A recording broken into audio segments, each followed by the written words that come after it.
बिस्मिल्लाहिर्रहमानिर्रहीम। आज तक के मुअज़्ज़ज़ नाज़रीन अस्सलामु अलैकुम। अब किस नंबर 129 मुलाहिज़ा फरमाएं। शानी को फ़ोन पर होने वाले मुकालमों से यह अंदाज़ा हो रहा था कि हो सकता है कि डिप्टी रियाज के तवाइफ़ों से ताल्लुकात हों। जूं जूं वो लोग शहरी आबादी से दूर आ रहे थे, मोबाइल के सिग्नल कमज़ोर पड़ते जा रहे थे और फिर वो यकसर ख़त्म हो गए। कम अज़ कम इस हवाले से तो शानी को सुकून महसूस हुआ कि वह फ़ोन पर डिप्टी रियाज की बद ज़बानी से बचने से महफूज हो गई है। ताया मासूम अब होश में आने लगे थे, मगर बिल्कुल खामोश लेटे हुए थे। उनकी हद से बड़ी हुई नकात अब उन्हें बोलने की इजाज़त नहीं देती थी। उनके हाथ बदस्तूर हथकड़ी में थे। अचानक वो मिनमिनाए। शानी ने उनकी बात सुनने के लिए अपना कान उनके होंठों से लगा दिया। मैंने नमाज पढ़नी है, उन्होंने कहा। आप कैसे पढ़ेंगे? शानी सिसकी। मेरे हाथ खुलवा दो, मैं तयम्मुम करूँगा। ताया नमाज पढ़ना चाहते हैं, शानी ने डिप्टी रियाज से कहा। कुड़ुकी में फंस कर तो हर किसी को नमाज याद आ ही आती है, रियाज ने तमस्कुर किया। ये 60 साल से 5 वक्त के नमाजी हैं और सिर्फ नमाज ही नहीं, मस्जिद में इमामत करते हैं। सारे इमाम एक जैसे तो नहीं होते। पिछले हफ्ते हमने गुजरांवाला से एक इमाम पकड़ा है। वो 10 साल से स्मगलिंग का कपड़ा बेच रहा था। लंदन भेजने के बहाने लोगों से पैसे भी बटोरता था। खुदा के लिए मेरे ताया के हाथ खोल दो, ये तुम्हारे लिए कोई खतरा नहीं बन सकते, ये तो उठकर बैठ भी नहीं सकते। रियाज ने चिकन बर्गर का एक बड़ा सा नवाला लेकर बियर का घूंट भरा और कांस्टेबल से कहा, खोल दो बुड्ढे को, ये भी क्या याद करेगा। कांस्टेबल ने जेब से चाबी निकाली और ताया मासूम की हथकड़ी खोल दी। उन्होंने कराते हुए तयम्मुम किया और फिर निशस्त के ऊपर पहलू के बल लेटे लेटे इशारों से नमाज पढ़ने लगे। उनकी आंखों से मुसलसल आंसू बहने लगे थे। शानी को महसूस हुआ कि गर्दन पर लगने वाली शदीद ज़रब के असर से ताया अभी तक संभल नहीं सके थे। दोनों गाड़ियां करीबन 12 घंटे के मुसलसल सफर के बाद कच्चे रास्ते पर आ गईं। पोटवारी टीलों के दरमियान ये सख्त नामवार रास्ता उन्हें बतदरीज वादी सून की तरफ ले जा रहा था। डिप्टी रियाज के कारिंदों ने जेलम से कुछ फास्ट फूड लिया था। ये कम अज कम 5000 का खाना होगा और शानी के अंदाजे के मुताबिक रेस्टोरेंट वाले ने उसकी कीमत नहीं ली थी। आधा खाना पिछली जीप में पहुंचा दिया गया था, आधा इस जीप में था। यह जीप में मौजूद अफराद की ज़रूरत से तकरीबन 2 गुना था। जाहिर था कि आगे जाकर इस खाने को टीलो ही में फेंका जाना था। डिप्टी रियाज ने अपने मखसूस वाहियात अंदाज में शानी और ताया को भी खाने की दावत दी, लेकिन दोनों ने कुछ नहीं खाया। बदमचानी में दुश्वार गुजार रास्तों पर दोनों गाड़ियों का सफ़र जारी रहा। जीप में मरम पट्टी का मामूली सामान मौजूद था। शानी ने जब देखा कि ताया नमाज से फारग हो गए हैं तो वह रियाज से मुखातिब होकर बोली, अगर तुम कहो तो मैं ताया के होंठ पर दवा लगा दूं। वो सफाकी से मुस्कुराया। इतने छोटे छोटे जख्म पर दवा लगाओगी तो फिर हर वक्त दवाएं लगाती रहोगी। अभी छुरी तले सांस लो, जब दवाएं लगाने का वक्त आएगा तो तुम्हें रोकूंगा नहीं। शानी सी सककर बोली, तुम ऐसा क्यों कर रहे हो? तुम्हारा क्या बिगाड़ा है हमने? तुम्हारी लड़ाई रुस्तम और उसके साथियों के साथ है, हमारा उस लड़ाई से कोई ताल्लुक वास्ता नहीं है। रियाज फुनकारा। जरा अपने इस पाटे यानी फटे गिरेबान के अंदर झांको और अपने दिल पर हाथ रखकर यही बात कहो कि तुम्हारा रुस्तम है और उसके जीने मरने से कोई वास्ता नहीं है। तो मैं तुम्हें कैसे बताऊं? तुम कुछ भी नहीं समझ रहे हो और जो कुछ हमारे साथ हो रहा है ये भी बिल्कुल गलत है। आखिर हमने शानी कहते कहते चुप हो गई। आवाज उसके गले में फंसी गई। डिप्टी का खौफ आसेब की तरह उसके आसाब को जकड़ रहा था। डिप्टी रियाज और उसके मुस्कुराते चेहरे वाले मातहतों की नजरें मुसलसल शानी पर लगी हुई थी। वो जैसे उसकी बेबसी और खौफ से लुत्फ अंदोज हो रहे थे। डिप्टी रियाज ने तमस्कुर अमेज गुस्से में कहा, चुप क्यों हो गई हो? अच्छे बड़े मुंह से फूल झड़ रहे थे। उसने बाकायदा हाथ बढ़ाकर अपनी बदबूदार उंगलियों से शानी के होंठों को मसल दिया। सिगरेट की बू शानी के अंदर तक चली गई। वो बात जारी रखते हुए बोला, जो लेक्चर तुम मुझे पिलाना चाहती हो वो मैंने पहले भी बड़ी दफा पिया हुआ है। चलो तुम एक दफा और पिला दो। कह दो वो सारी बातें जो तुम्हारे अंदर उछाले मार रही हैं। कह दो कि पुलिस आवाम की खिदमतगार है और इसे खिदमतगार बनना चाहिए, क्योंकि इसे आवाम के खून पसीने की कमाई से तनख्वाहें मिलती हैं और पुलिस का काम तो सिर्फ मुलजिमों को पकड़ना है। पुलिस वालों को चाहिए कि वो थानों में मुलजिमों को पूरी पूरी इज्जत दें, उनके आराम का ख्याल रखें और उनको चरगे शरगे खिलाएं, क्योंकि वो मुजरिम नहीं होते, मुलजिम होते हैं। वो गुनाहगार तब होते हैं जब अदालत में मुजरिम साबित हो जाते हैं, और अगर वो मुजरिम साबित हो भी जाएं तो भी उन्हें सजा देना पुलिस का नहीं अदालत का काम होता है। कह दो ये सारी बातें, रियाज ने दांत पीसते हुए कहा। शायद वो शानी पर मजीद बरसता, लेकिन उससे पहले ही जीप में रखा हुआ ताकतवर वायरलेस सेट जो अब तक खामोश पड़ा हुआ था जाग गया। पहले उस पर बीप बीप की आवाज सिग्नल मौसूल हुए, फिर एक बर्राई हुई आवाज अटक अटक कर सुनाई देने लगी। गालिबन अब जीप ऐसे इलाके में पहुंच गई थी कि पुलिस के कैंप से मवासलाती राब्ता बदरिया वायरलेस होता था। डिप्टी रियाज और उसके साथ ही वायरलेस की तरफ मुतवज्जो हो गए। 5-10 मिनट तक वायरलेस सेट से शू शां और खड़खड़ की आवाज़ें आती रहीं और फिर मातूम हो गई। शाही टीलों के किसी बुलंद सिलसिले की वजह से लहरें इंटरसेप्ट हो रही थी। ताया मासूम के बालाई ऊँट का जख्म करीबन 2 इंच लंबा था, जबकि मुसलसल झटकों की वजह से ये जख्म फिर खुल गया था और खून कतरों की सूरत में रिस रहा था, जिसकी वजह से निशस्त भी खून आलूद हो रही थी। शानी ने एक बार फिर डिप्टी रियाज की तवज्जो ताया मासूम के जख्म की तरफ दिलाई। वो दुरुस्त अंदाज में बोला, लगता है इस बुड्ढे के लिए तेरी ममता तड़प रही है। चल पहले सीट पर से ये गन साफ कर जो इसने मार रखा है, फिर पट्टी कर ले इसकी। शानी ने रुई के एक बड़े टुकड़े से खून आलूद सीट साफ की। रुई के 2 बड़े टुकड़ों से उसने वो खून भी जुज़वी तौर पर साफ कर दिया जो फर्श पर 2-3 लोथड़ों की शक्ल में मौजूद था। ये बदनसीब जमशेद का खून था और पिछले 12-14 घंटे के सफ़र में इस खून की दीद शानी को मुसलसल तकलीफ दे रही थी। हैरत की बात थी कि इसी खून की मौजूदगी में रियाज और उसके साथी एहलकारों ने चिकन बर्गर भी खाए थे और ब्रोस्ट मुर्गियों की टांगें भी उधेड़ दी थी। आज की संदूनाक शब में वो गैर मामूली हद तक 22 लोगों के हमरा सफ़र कर रही थी। इसने ताया के जख्म को ध्यान से देखा। गालिबन जब उन्हें उठाकर जीप में फेंका गया था तो उन्हें जीप की किसी दाती शय से ये कट लगा था। बिलाशुबा इस कट की स्टिचिंग की ज़रूरत थी, लेकिन यह सहूलत इस वैराने में कहाँ मैसर थी। शानी ने एंटीबायोटिक पाउडर छिड़क कर खून का रिसाव बंद किया, फिर ऊपर जालीदार पट्टी और काटन रखकर मेडिकल टेप चिपका दी। वो यही कुछ कर सकती थी। इस कार्रवाई के दौरान जीप ड्राइवर ने इतनी मेहरबानी ज़रूर की कि जीप 2-4 मिनट के लिए रोक ली। जितनी देर शानी ताया मासूम की मरहम पट्टी करती रही, उनकी आंखें बंद थी और ऊँट मुसलसल लड़ रहे थे। जीप एक बार फिर रवाना हुई। थोड़ी देर बाद वायरलेस सेट एक बार फिर जा गया। इस दफ़ा बराई हुई आवाज़ काफ़ी वाज़ेह थी।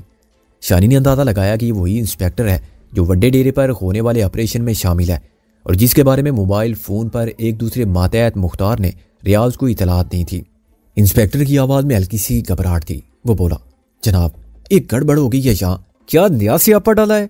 डिप्टी रियाज ने कहा, वो लोग जावे को पकड़ कर ले गए। धुर लानत तुम पर, कभी कोई अच्छी बात मुंह से ना निकालना। सर बिल्कुल पता नहीं चला और मेरे ख्याल में उसमें जावे की भी गलती है। मेरे और दूसरों के मना करते करते वो आगे निकल गया था। लगता है कि वहां पास ही रुस्तम के साथ ही छुपे हुए थे। वो एकदम निकले, उन्होंने खवालदार कदीर पर फायर किया और जावे को गन पॉइंट पर साथ ले गए। एक बार फिर तुम सब पर लानत। रियाज फुनकारा, मैंने बार बार तुमसे बकवास की थी कि गन के सामने वाली छोटी खाई से आगे नहीं जाना। की थी ना बकवास? जी सर। वो हरामी कदीर मर गया कि जिंदा है? उसके पेट में गोली लगी है, नीचे डलवान में गिर गया था, वहां से भागकर वापस आया है।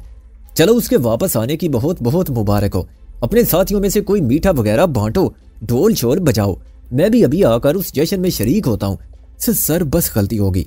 इसी दौरान में एक और भारी भरकम आवाज वायरलेस सेट पर उभरी, जनाब मैं तुसादा खादम विलायत माठी बोल रहा हूँ। जो कुछ हुआ है उस पर हम सारे बड़े शर्मिंदा हैं जी। मेरे साथ ही बड़े गुस्से में हैं। असा को लगता है कि अभी वो लोग जावा साहब को लेकर ज्यादा दूर नहीं गए। अगर तुसा का हुक्म हो तो हम उसके पीछे जावें। शानी ने अंदाजा लगाया कि ये कोई पुलिस मावन अजराली बोल रहा है। रियाज ने बदसूर तंजिया लहजे में कहा, जरूर जरूर पीछे जाओ और 10-15 बंदे साथ लेकर जाओ। जहां से वो लोग जावे को लेकर गए हैं वहां से आगे बारूदी सुरंगें शुरू हो जाती हैं। उन सुरंगों पर चढ़कर जरा डांस शांस करोगे तो तुम्हारी टांगे हवा में उड़ती नजर आएगी। बड़ा अच्छा सीन होगा। अजराली डर कर चुप हो गया। इंस्पेक्टर कासिम ने दबे लफ्जों में कहा, अब आपका क्या हुक्म है सर? मेरा हुक्म चल सके तो मैं तुम्हारी माँ की कोख में तुम्हें वापस भेज दूं। डिप्टी ने जहरनाक लहजे में कहा और एक झटके से वायरलेस सेट बंद कर दिया। उसकी आंखों में शोले रक्सां थी और स्याही माइल शेरा कुछ और भी थमथमा गया था। कुछ देर तक वो सिगरेट के लंबे कश लेकर अपने अंदरूनी इज़्तिराब पर काबू पाने की कोशिश करता रहा। फिर जानी की आंखों में निगाह गाड़ कर बोला, देख रही हो ना अपने यार खसम के कारनामे। अब सरिया लाल करके इसके अंदर गाड़ दूं तो शिकायत ना करना। उसके साथ ही उसने रुस्तम और उसके साथियों को गलीज तरीन गालियां देना शुरू कर दी। शानी जान गई थी कि वैशी के सामने जबान खोलना अपनी मुसीबत में इजाफा करने के मुतरादिफ है। वो जीप की खिड़की से बाहर देखने की कोशिश करने लगी। बाहर भी तारीकी के सिवा और कुछ न था। जीप की सबसे पिछली निशिस्त पर बैठा सब इंस्पेक्टर अपने नीम गंजे सर पर हाथ फेर कर बोला, लगता है जनाब कि ये लाला और रुस्तमा ईंट का जवाब पत्थर से देने के मूड में हैं। हमने 2 लाशें पार्सल की हैं, ये जावा साहब को पकड़ कर ले गए हैं। मेरा तो खून खोल रहा है जनाब। आप जो सख्त से सख्त ड्यूटी मुझे दें मैं करने के लिए 100% तैयार हूं।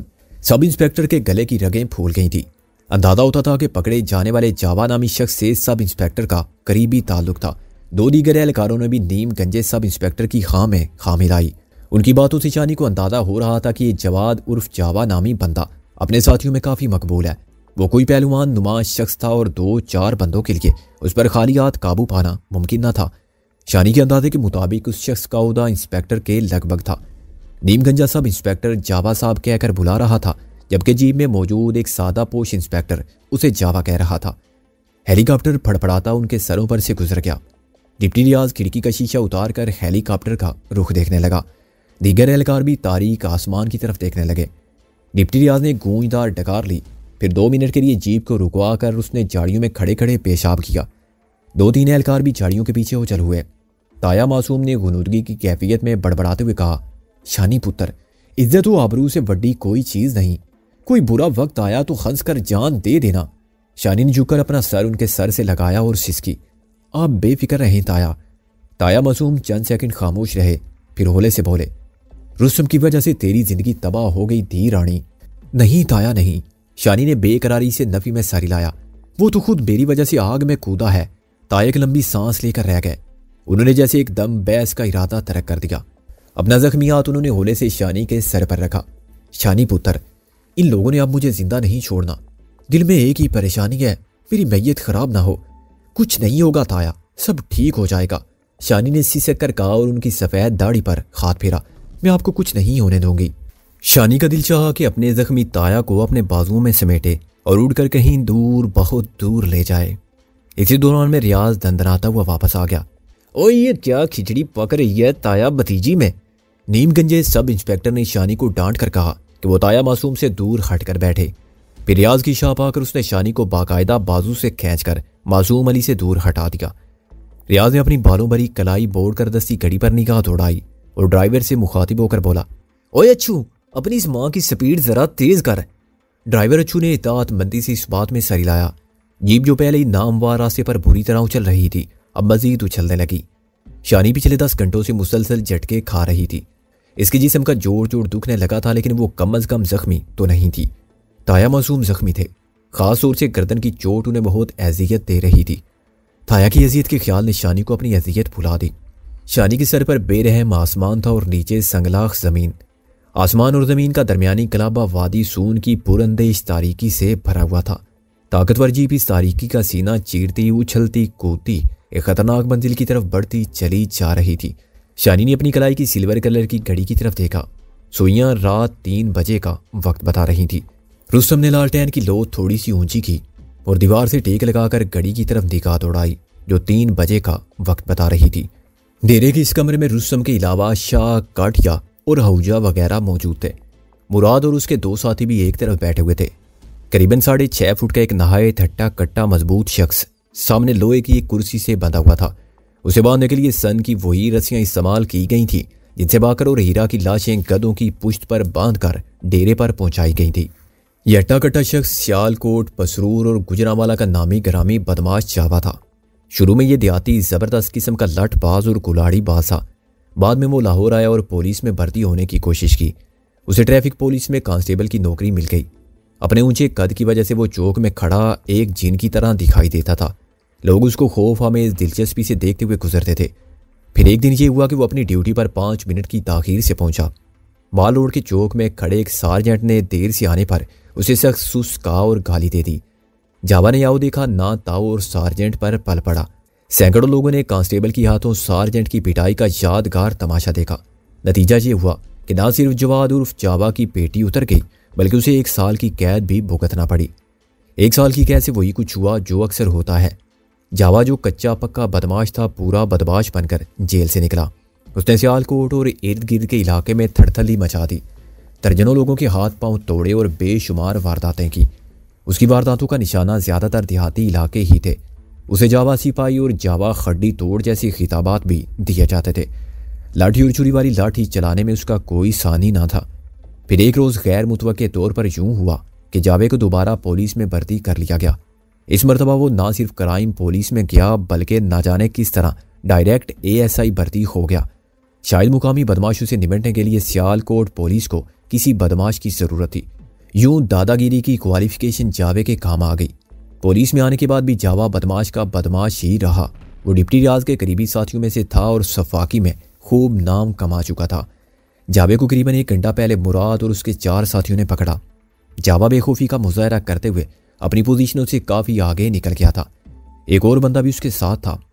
ऐन मुमकिन था कि जावे और उसके साथियों को थोड़ा सा वक्त मजीद मिल जाता तो वो अपनी अगली पोजीशन से मजीद 150-200 मीटर आगे पोजीशन बना लेते। इस मौके पर मुराद ने वाकई दलेरी का मुजाहरा किया था और अपने 3-4 साथियों की हमरा तेज़ी से कार्रवाई करके जावे को छाप लिया था। उसका साथी जख्मी हालत में फरार हो गया। जावे को पकड़कर मुराद ने एक अहम कामयाबी हासिल की थी और इस तरह किसी हद तक रुस्तम के सामने अपनी पोजीशन को बेहतर बनाने में कामयाब हो गया था। कुछ देर पहले तक जावा ज़बरदस्त मुज़ाहमत कर रहा था। अब उसे मजबूत आहनी कुर्सी के साथ रस्सियों से बांध दिया गया था। रुस्तम, मुराद, आहूजा उसे पूछगछ कर रहे थे। जवाब में वो सबको खतरनाक नताइज की धमकियां दे रहा था। उसके करीबन 1.25 फुट लंबे चेहरे पर खौफ का शाइबा तक न था। मुराद ने किसी प्रोफेशनल बॉक्सर के अंदाज में एक भरपूर मुक्का जावे की चौड़ी चकली ठोड़ी पर रसीद किया। जावे की कुर्सी उलटते उलटते बची।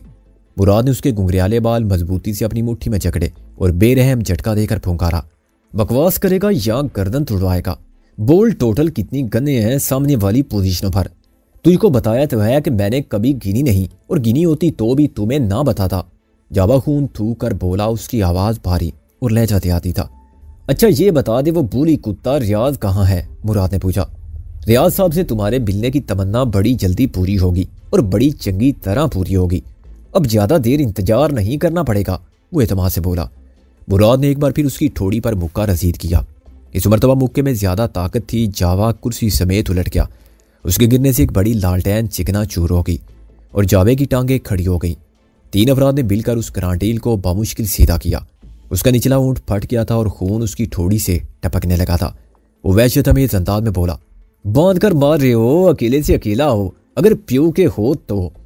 मुराद के सारे रग पट्टे तन गए थे।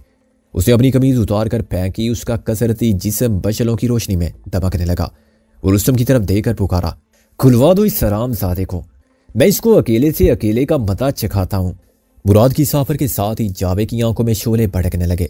वो सूरत से ही नहायत खतरनाक लड़ाका दिखाई देता था। उसके चेहरे और गर्दन पर लड़ाई भिड़ाई से आने वाले जख्मों के कई निशानात थे। सामने का एक दांत भी टूटा हुआ था और वो मुराद से मुखातिब होकर बोला, अगर अपने प्यो का नाम पता जानते हो तो अपनी बात पर कायम रहना। 2-2 हाथ कर लो मेरे साथ। अगर जीत गए तो जो कहोगे वो मानूंगा, और अगर हार गए तो फिर छोड़ देंगे तुम्हें। मुराद सीना तान कर बोला, मंजूर है, खोलो मेरी रथियां। एक साथ ही बहुत से लोग बोलने लगे। मुकाबले की बात सुनकर इर्द गिर्द मौजूद लोग भी दरवाजे के सामने जमा हो गए। मुराद के चंद करीबी साथी ललकार कर बोले, ठीक है, खोलो इस बदमाश को। रुस्तम ने हाथ उठाकर मजमे को खामोश रहने का इशारा किया। मौजूदा हालात में इस किस्म के खूनी तमाशे को उसका दिल नहीं चाह रहा था। ताम उसके 95% साथियों के चेहरे बता रहे थे कि वो ये तमाशा देखना चाहते हैं। खुद मुराद के चेहरे पर भी बेपनाह जोश था। वो एक माना हुआ फाइटर बॉक्सर था और उसके मुक्के की धूम थी। चंद माह पहले जब नादिया के सिलसिले में तनाज़ा हुआ था तो मुराद और रुस्तम उलझ पड़े थे। गो रुस्तम ने मुराद की तबीयत साफ कर दी थी, लेकिन मुराद के 1-2 मुक्के इसे झीलने पड़े थे। उनका वजन और शाख अभी तक रुस्तम को याद था। जो ही रुस्तम ने नीम रजामंदी जाहिर की, लोग एक वसी दायरे की सूरत में खुली जगह पर जमा होने लगे। ये रात का आखिरी पहर था, लेकिन लगता था कि दिन का वक्त है। हर शख्स पूरी तरह बेदार था। कुछ बड़ी मछलें मखसूस मकामात पर गाड़ दी गईं और कुछ लोगों के हाथों में थी। रात आखिरी पहर की हवा में मछलों के शोले धीरे धीरे फड़क रहे थे। जो ही जावे के गिर लिपटी हुई सन की रस्सियां खोली गईं, वो तनकर खड़ा हो गया। वो सफ़ेद शलवार और बुनियान में था। उसकी कमीज खैंचा तानी के दौरान में फटकर उसके जिस्म से जुदा हो चुकी थी। उसने अपने होंठ से बहता हुआ खून अपनी कमीज की दजियों से साफ किया। उसकी कामत मुतासर कुन थी। रस्सियों की मजबूत बंदिश ने उसके बाजुओं और सीने पर गहरी सुर्ख तारियां डाल दी थी। वो फुनकार कर बोला, मजा तो तब है कि इस लड़ाई में जो मर जाए वो हार जाए, जो जिंदा रहे वो जीत जाए। ये जावे का दूसरा खौफनाक चैलेंज था।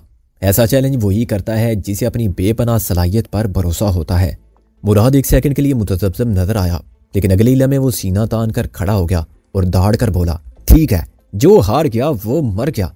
चंगी तरह सोच ले चन मखना, जिंदगी दोबारा नहीं मिलनी। जावे ने मुराद पर नफसियाती दबाव डाला। तू भी सोच ले, जितना बड़ा जुस्सा होता है जान भी उतनी फंस फंस कर निकलती है।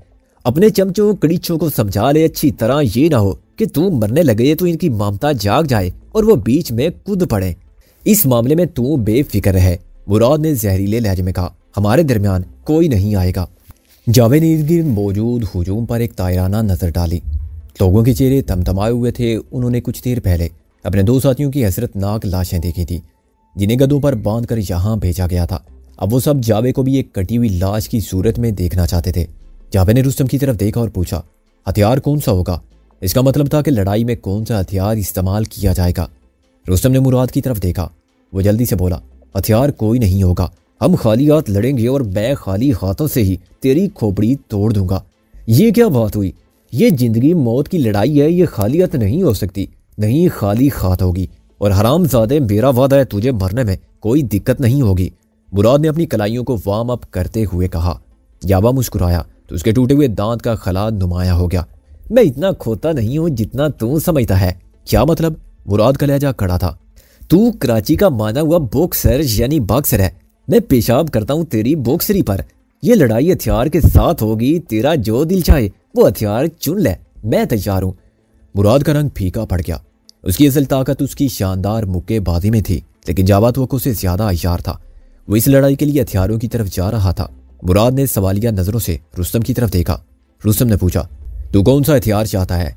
जावे का सफाक चेहरा कुछ और सफाक हो गया। लोहे की शामों वाली लाठी मेरी पसंद का हथियार है, लेकिन मैं इस हरामी मुरादी की तरह डरपोक नहीं हूं कि इसे अपनी पसंद की तरफ खींचूं। तुम कोई सा हथियार भी मशवरे से तय कर लो।